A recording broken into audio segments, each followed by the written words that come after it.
I've been playing a ton of Tears of the Kingdom lately. Like, definitely way too much. And you might be thinking, dang, with that many hours you've put into the game, surely you're well on your way to completing it. But you'd be dead wrong for thinking that, because I have only within this last month finally gotten around to doing all 4 regional phenomena.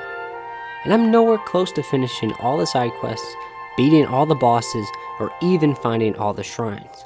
However, I don't need to complete all 152 shrines to know that there are way too many blessing shrines. For those of you living under a stone talus, blessing shrines are different from your typical run-of-the-mill mini dungeon in that the only thing found inside is a single treasure chest and a light blessing. The idea is that there is some tricky puzzle to solve or challenge to overcome in the open world that leads the player to discover or unlock the shrine. Having already overcome a trial in order to get inside, the player is then rewarded with a rare item or a blessing. This concept was utilized in Breath of the Wild as well, though not nearly as much. In Breath of the Wild, 29 of the 120 shrines were blessing shrines, which I used to think was a lot. Dang, that's almost one whole quarter.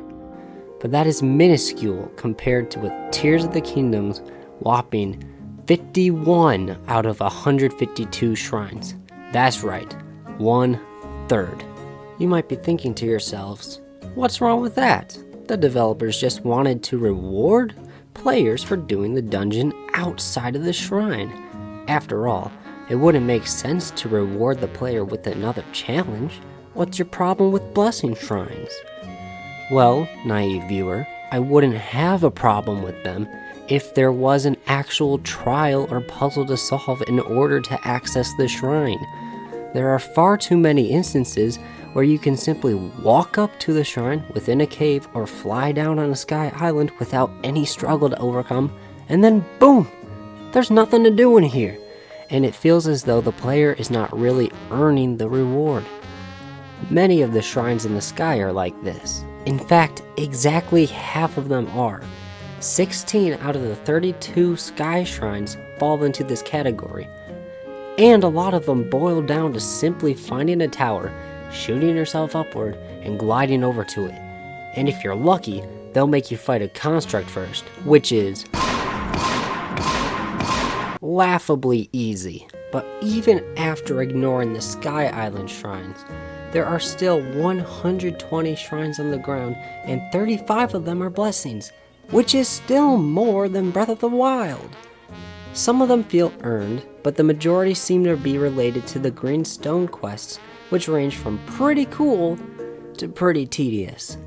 Many are just hidden in a random cave which happens to be close to a world boss, but you don't have to fight the boss at all. You can just run in there and get the chest.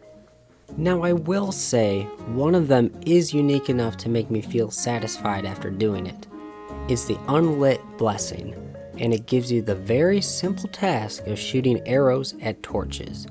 But even this one is rendered silly if you have a rocket shield because you can just use that and ignore the trial. The point I'm getting at is, what's the deal, Nintendo? I feel like maybe they saw that people were a little annoyed at the tests of strength in the previous game, so they solved that issue by adding a bunch of proving grounds shrines and blessings. Maybe. I don't know. It's the best explanation I've got. I also have some other complaints with this game which I'd like to delineate here. 1.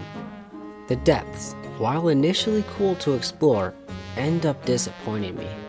I love the idea of an entire inverted map underneath everything, and the creepy vibe is awesome.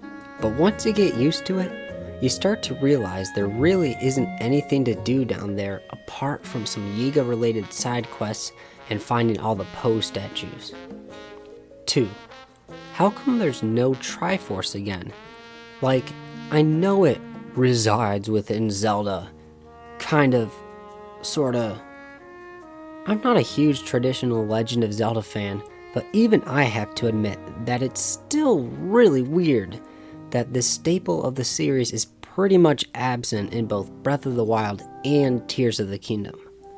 3.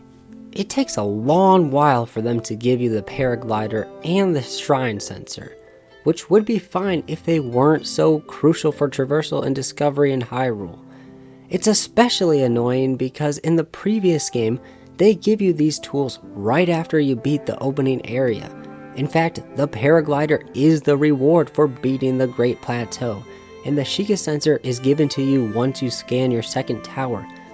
Why are they suddenly stripped away when you need them more than ever? You have to do several main quests at Lookout Landing before they allow you to get the paraglider. And don't get me started on Lookout Landing.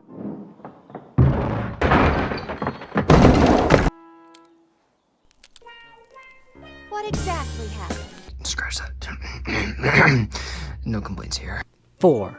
The soundtrack is great, but most all of the music is just recycled from the previous game. And yeah, I know that a lot of Zelda music draws heavy inspiration from earlier titles, especially the ones like Ocarina of Time and the original game. But at the same time, these songs are the exact same themes from Breath of the Wild. And me being a greedy little bear, I want more. I will say though, the new songs do stand out and are really good.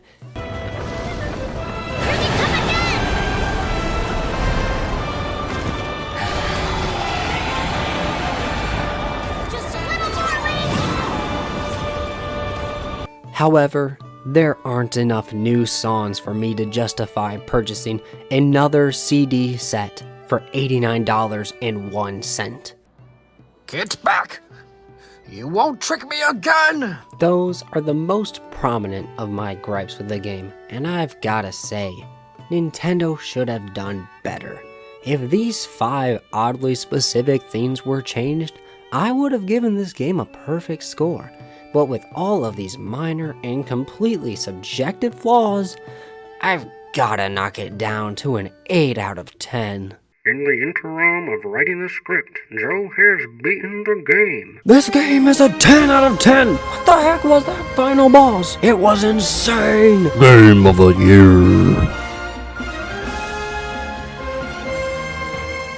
Hello there, my friends. Thank you so much for watching. If you'd like, please hit the subscribe button, and then you won't ever miss any of my videos. Ever. That's why you subscribe to the channel. That's what it does. And yeah, please be sure to check out all the other content I'm making. I'm trying to get back into it, trying to be regular, make weekly uploads. That's pretty nice. Hey, why don't you let me know what you think about all this Zelda stuff down in the comments? How about that? You let me know what you think. If there's anything that you'd like me to make, you just let me know. And yeah, I'll see you next time, I guess. Bye.